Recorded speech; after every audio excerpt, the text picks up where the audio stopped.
다시 한번 옆에 계시는 분과 사랑의 인사 나누시겠습니다.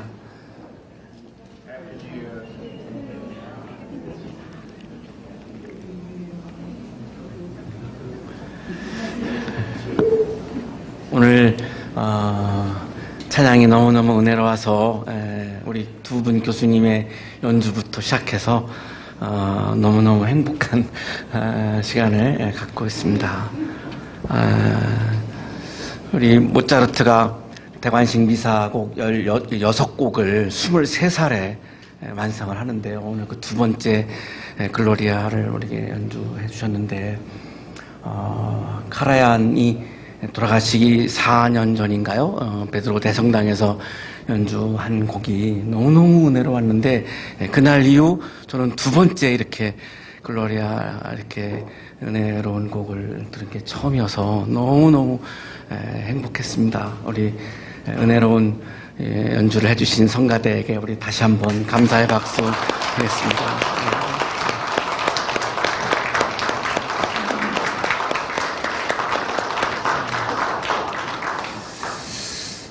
양희은 님이 부른 노래입니다. 슬픔 이제 안녕.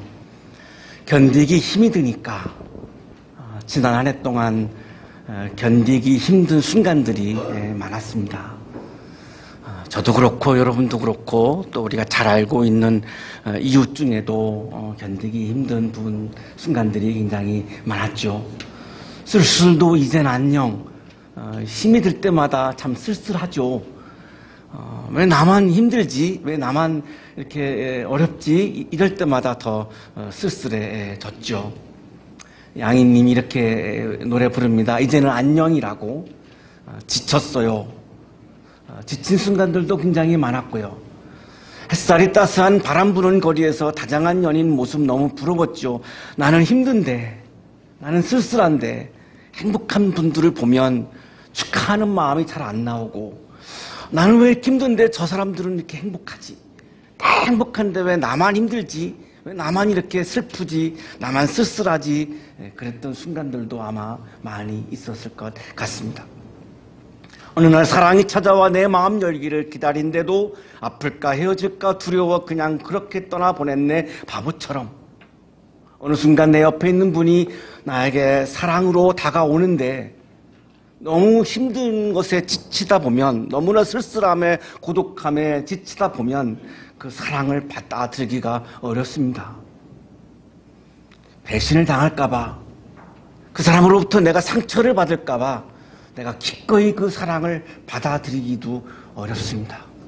사랑도 받아들이지 못하니까 더 나를 힘들게 할 수밖에 없죠. 슬픔 이젠 안녕.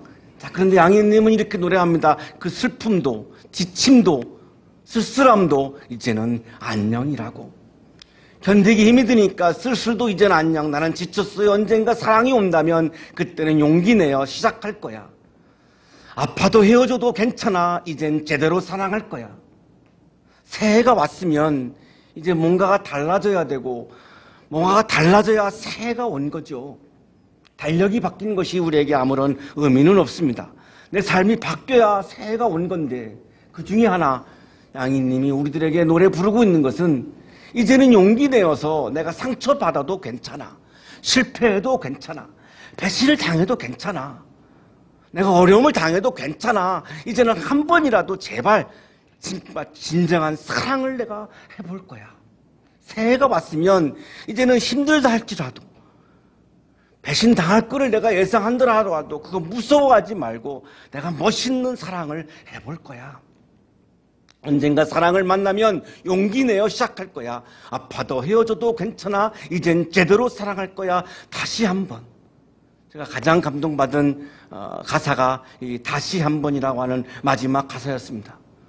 새해가 왔으니 이제는 우리가 다시 한번 사랑도 멋있게 하고 시도도 멋있게 하고 노력도 하고 다시 한번 기도도 하고 다시 한번 내 신앙을 가다듬고 다시 한번 해보는 거죠.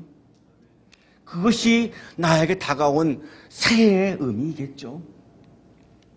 최인희 님이 당신의 인생을 역전시키라 해서 우리에게 이렇게 이야기합니다.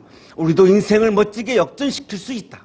자, 지금 현재 너무나 힘든 상황, 인생의 끝이라고 생각되는 벼랑에 서 있는 분들도 다시 한번, 여기 또 다시 한번이 여기에도 나옵니다. 다시 한번 자신을 향해서 외치자. 세상을 향해 큰 소리로 외쳐보자. 난 할 수 있어. 저 사람은 하는데 내가 왜 못해? 7번 넘어지면 8번 일어나라. 자, 당신의 인생을 180도 역전시켜라. 지난 한 해 동안 많이 힘들었습니다. 몸이 아픈 분들, 마음이 아픈 분들, 영혼이 아픈 분들 많이 힘들었습니다. 자, 그런데 이제 새해가 왔으니 역전시켜야 새해의 의미가 있는 거죠. 다시 일어나셔서 다시 한번 도전하고 다시 한번 시도해서 지난 한 해 동안 실패와 좌절과 아픔과 고통을 역전시키는 그런 멋진 새해가 되시기를 축복합니다. 오늘 우리에게 주시는 말씀은 다시 한번 역전시키는 그런 말씀을 우리에게 주고 있습니다. 예수께서 게네사렛 호숫가에 서 계셨습니다. 갈릴리의 다른 이름이죠. 그때 무리가 예수께 밀려와 하나님의 말씀을 들었습니다. 여기 무리는 오클로스, 굉장히 사회적인 약자들입니다. 이분들이 예수님께 찾아왔습니다. 목적은 하나님의 말씀을 듣기 위해서입니다. 이분들이 왜 그렇게 하나님의 말씀을 갈망했을까요? 너무나 지친 삶을 살다 보니, 너무 힘든 삶을 살다 보니, 너무 쓸쓸한 삶을 살다 보니, 너무 나약한 삶을 살다 보니 이들에게 그리웠던 것은 하나님이 보고 싶은 겁니다. 하나님의 나라를 경험해 보고 싶은 겁니다. 그 기쁨을, 하나님 나라의 기쁨을 경험해 보고 싶은 것입니다. 그런데 하나님이 보이지 않습니다. 하나님 나라도 보이지 않습니다. 너무너무 답답한 거죠. 자, 그런데 예수의 소리를 들으면, 그 예수의 소리를 들으면 그 들음이 봄으로 바뀌는 것을 알았습니다. 예수의 소리를 통해서만 하나님을 볼 수 있고 예수의 소리를 통해서만 하나님 나라를 경험할 수 있는 것을 알았습니다. 그래서 예수로부터 예수님의 소리를 듣기 위하여, 하나님의 말씀을 듣기 위하여 예수님께 찾아온 것이죠. 주일마다 우리가 예배당에 나올 때의 마음이 바로 이와 같은 마음이죠. 예수께서 이들을 보셨습니다. 이 사회적인 약자 오클로스 무리들을 보셨습니다. 그러더니 배 두 척이 호숫가에 대어 있었고 어부들은 배에서 내려서 그물을 씻고 있는 겁니다. 이 어부들이 그물을 씻는 이유는 밤중에 그물을 던져서 고기를 잡기 위해서 지금 준비를 하고 있는 거죠. 예수님께서 그 배 가운데 하나인 시몬의 배에 오르십니다. 두 배 중에 하나가 시몬이 운영하는 배였는데 그 배에 오르셨어요. 그리고 그에게 배를 무태서 조금 떼어놓으라고 하시더니 배에 앉으셔서 자기를 찾아오신 그 오클로스 무리들에게 말씀을 하기 시작을 합니다. 가까이 있으면은 많은 사람들이 왔고 뒤에 있는 사람들이 안 보이니까 좀 거리를 두기 위해서 아마 배에 오르신 것으로 그렇게 보입니다. 그들이 그렇게 갈망하고 있는 하나님을 만나게 해주기 위해서, 하나님의 나라를 경험해 주기 하기 위해서 말씀을 하기 시작한 거죠. 그리고 그 말씀을 그치셨습니다. 그리고 갑자기 시몬에게 말씀하시는데 깊은 데로 나가 그물을 내려서 고기를 잡아라. 깊은 데로 나가서 그물을 내려라. 그리고 고기를 잡아라. 이렇게 말씀하십니다. 시몬이 대답하죠. 선생님, 우리가 밤새도록 애를 썼으나 아무것도 잡지 못했습니다. 갈릴리 호수에서 정말 전문 어부인 이 시몬 베드로가 밤새도록 애를 써서 그물을 던졌는데 아무것도 고기 한 마리도 잡지 못한 겁니다. 우리가 아무리 애를 써도 열매가 없는 경우가 많습니다. 내가 애를 쓰지 않았습니다. 노력을 하지 않았습니다. 공을 들이지 않았습니다. 그러면 열매가 없는 것은 너무나 당연한 것이죠. 그러나 애를 썼는데도, 최선을 다했는데도, 정말 진심을 다해서 했는데도 열매가 없는 경우가 너무나 많습니다. 바로 이들이 지금 그것을 경험하고 있습니다.